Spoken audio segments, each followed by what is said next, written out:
Hey ho, Barons. My name is Claire Woodcox. And I'm Wyatt Nepper. And we are back with another amazing episode of BTV. I'm so excited to be here on BTV with you, Claire. Me too. How's your week going, Wyatt? It's been pretty good. I've had some time to relax and not even do homework, but just chill out. How about you? It's been good. I've been having a lot of fun with Little Mermaid rehearsal, and I'm so excited I don't have to take the SAT. Sounds great, and thanks for the reminder. Now let's send it to Claire for the first story. Thank you, Wyatt. An abandoned baby monkey broke millions of hearts online after being spotted hugging an orangutan stuffed toy given to him as a substitute for his mother, has finally found comfort among his own kind. Punch the monkey went viral after videos showing him dragging around and playing with the soft toy the zookeepers gave him. During the first few months of his life, he struggled to bond with the other monkeys in the zoo's enclosure, and he only had the company of his human keepers and the stuffed toy to rely on. But recently, videos show he's turning things around. He was given a hug by one monkey and was seen grooming others, a part of his socialization. That's just wonderful to hear. Thanks. Now let's send it to Ethan with his new segment, The Great Outdoors. Hey Barons, welcome back to The Great Outdoors. Blake couldn't make today, but we're going to do the segment anyways. And today we're going to be talking about early spring bass fishing and catching or fishing for bass when they're up on their beds. So the bass will start bedding around late April, early May. They'll move up to beds when the water temperature gets up to about 55 to 65 degrees. And when they're up there, they'll be really aggressive because they want to protect their spawn on the beds. And so fishing it with worms, like a wacky rig, Texas rig, or using craws and swim style soft plastics will work really well. Even injured minnows sometimes will work, just anything that moves around and kind of imitates a shad or some type of fish, because the bass will be really aggressive and want to protect their beds. That'll be all for today. Enjoy the outdoors in this warm weather, and back to the studio. Thanks, Ethan. The Indiana Senate narrowly endorsed a plan for establishing a new casino in the Fort Wayne area, as several senators objected to the lack of a local referendum on whether residents support such a project. Senators voted 26 to 22 on Tuesday in favor of House Bill 1038, which would authorize a 14th state casino license. It would allow 3 northeastern Indiana counties, Allen, DeKalb, and Steuben, to pursue the casino project, with the winning company required to spend at least $500 million on the casino and related amenities. Several government and business officials from those counties have supported the casino effort, but it has faced persistent opposition from residents who some senators argued should have the chance to vote in a local referendum, as has happened before casinos opened in other counties. Northeast Indiana Senator Travis Holdman, Republican Markle, cast the deciding vote to move the bill forward. Thanks, and now on to Claire with a story about the new movie, Wuthering Heights. Thank you, Wyatt. After months of anticipation, Wuthering Heights has now been in theaters for over 2 weeks, and audiences are still talking about it. The film has performed strongly at the box office, surpassing $150 million worldwide against an estimated $80 million production budget, making it one of the most successful romantic drama openings of 2026 so far. Based on the classic 1847 novel by Emily Bronte, the latest screen adaptation marks a highly stylized reimaging rather than a strictly faithful retelling of the original story. Directed by Emerald Fennell, the film stars Margot Robbie as Catherine Earnshaw and Jacob Elordi as Heathcliff, whose intense and destructive romance sits at the heart of the narrative. Public reactions have been mixed. Some viewers praise the film's bold visuals, passionate performances, and atmospheric setting, while others criticize its departures from the novel and emphasis on stylistic choices over emotional depth. Some audience members have found the retelling absorbing and unique, while others described it as confusing or disappointing compared to Bronte's original work. Despite the debate, Wuthering Heights continues to draw crowds, especially internationally, and remains a major talking point of the early 2026 film season, proving that even polarizing adaptations can find significant audiences. Thanks. Now on to a segment that explores the Cultural Expo. Hi, I'm Claire here at the Cultural Expo, and I'm going to interview people about the Cultural Expo. I'm here with Gabriel, Joshua, Bennett. Can you guys tell me a little bit about your project? This is the Two Birds of Peace. It was made in 2000 by Fernando Botero. Fernando Botero actually So the original one got destroyed in a terrorist attack, but Fernando Botero gave a replica to the city so they could show the resilience. Do you have anything to add? Thank you guys so much. Yep, thank you. I'm here with... Senora Jetmore. Hi, Senora. Can you tell us about the Cultural Expo? Yes, this actually displayed the cultural knowledge that students, one with Senora Jaguarda, Spanish 2, 3, and 4, they have about the different Spanish-speaking countries about housing, about traditional festivities like Dia de los Muertos, Day of the Dead. We also have landmarks, from different countries. So sharing the knowledge with other students that have never taken Spanish. So I believe it's pretty neat. Thank you so much. No problem. Thank you. Thanks for checking that out for us, Claire. And some more movie news, Zootopia 2 has been in theaters since early December. But moving on from that, more than half of US teenagers, 57%, use AI for schoolwork as of early 2026, primarily for researching topics, summarizing, and editing. While roughly 1 in 10 teens use AI for most of their assignments, about 45% do not use it for school. High schoolers also leverage AI for college research, with 1/3 altering their college choices based on AI insights.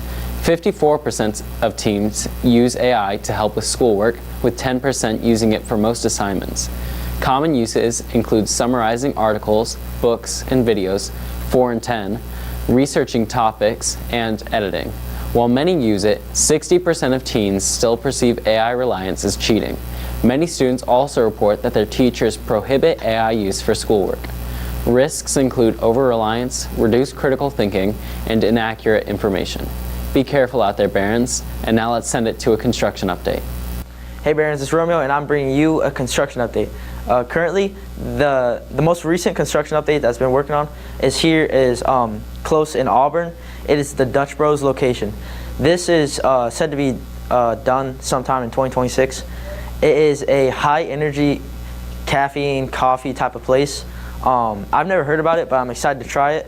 It's going to be here in Auburn on 7th Street and adding on to one of its over 1,000 locations in the U.S. That's all, Barons. Back to the studio. Super cool.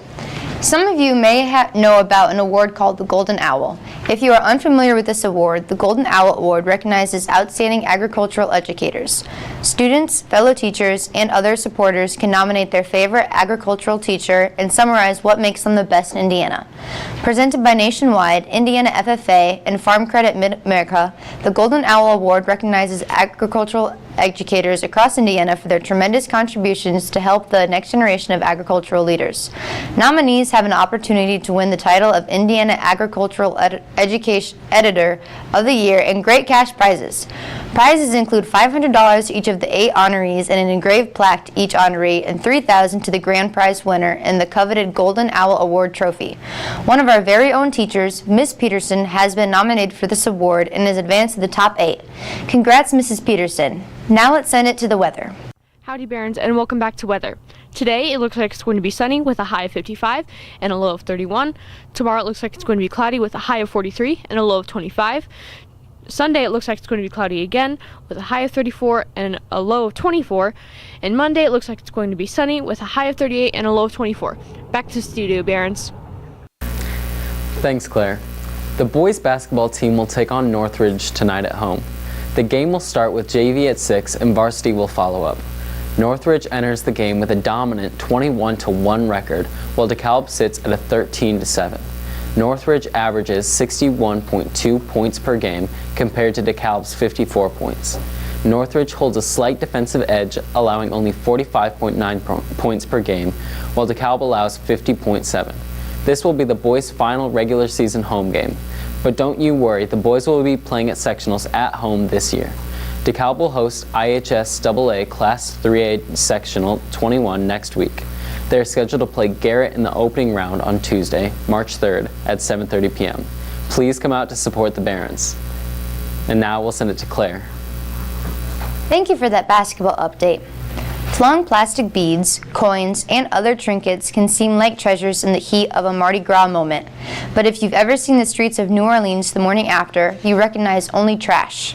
That's why a coalition of government agencies and nonprofits is creating seed beads, biodegradable party favors, and culturally smart alternatives like bags of jojoba spices as a way of cutting back on this mountain of party waste.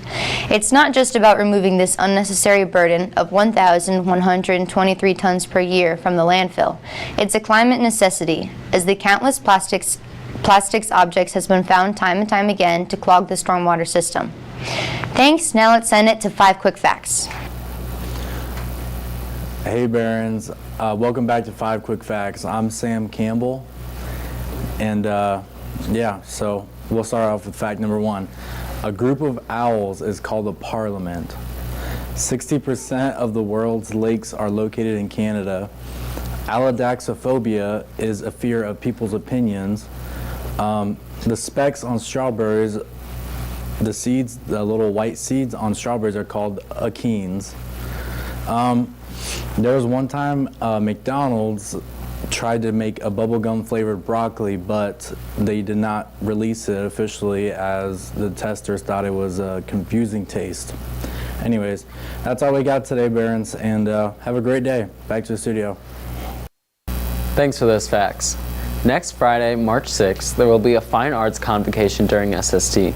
The student body will take turns watching Drumline and Winter Guard in the gym, as well as Classic Connections show choir show, and a snippet from The Little Mermaid. SST clubs and activities will not take place due to the convocation. So excited to see everyone perform, and now let's send it to Rapid Fire. And I'm personally really excited to perform, even though we don't have.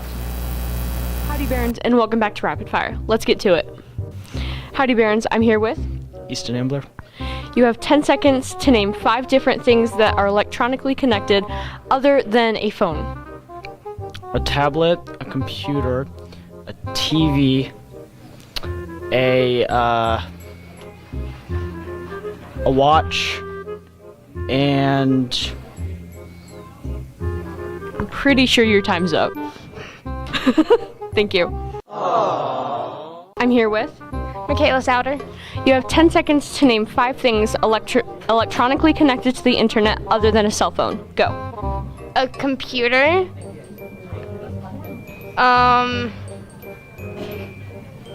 It's like, oh. Your time's up. No. I'm here with Andrew Ballard. You have 10 seconds to name 5 things electronically connected to the internet other than a cell phone. Go. Computers, TVs, gaming consoles, the iPad, does that count? Mm-hmm. Your time's up. You missed one. Oh no. I'm here with Harlow. You have 10 seconds to name 5 things electronically connected to the internet other than a cell phone. Go. A computer, a tablet, the Pro boards, I don't know. Your time's up. I'm here with Caleb Kurtz. You have 10 seconds to name 5 electronically connected things other than a phone. Like to the internet or just like? Just electronically connected to anything. You got a computer, mouse, keyboard, laptop, AirPod. Oh, okay, I'm gonna count it. Congrats. I'm here with Dominic. Donovan Rodriguez. Trenton Clare. You have 10 seconds to name 10 things other than a phone that are electronically connected to the internet. Computer, tablet, TV. computers, TV. refrigerator, Calculator. TV. Wait, no, not calculator. Calculator's a satellite, bro. Calculator's a satellite, bro. Smart fridge. Wait. You guys were close. You were 2 off. I'm here with Wyatt High.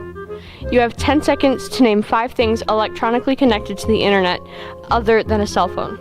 Laptop, Xbox, PlayStation, PC, smart TV. Great job. Back to the studio, Barons. Thank you, Claire. More than 30,000 healthcare workers at Kaiser permanent facilities in California and Hawaii are returning to work after a 4-week strike. Nurses and staff had protested for better pay and staffing, and they accepted a contract with about a 21.5% wage increase, less than initially requested but seen as progress. Patients experienced appointment changes during the strike, though emergency care continued. I hope everything goes well for those patients. Thanks. Now let's send it to our favorite segment, Joke of the Day. Welcome back to Joke of the Day. I'm Emma Brooks. And I'm Elliot Easler. Yeah. Okay, Elliot, what's the joke? Why do camels like Wednesdays? I like Wednesdays? Is it because it's Hump Day? Thank you for tuning in to Joke of the Day. I'm Elliot Easler. And I'm back Brooks. to the studio, Barons. That was funny. So Wyatt, what are your plans this weekend? Well, we've got show choir on Saturday, which I'm always excited for, and I'm just hoping to relax some this weekend and finish up any homework I've got. What about you?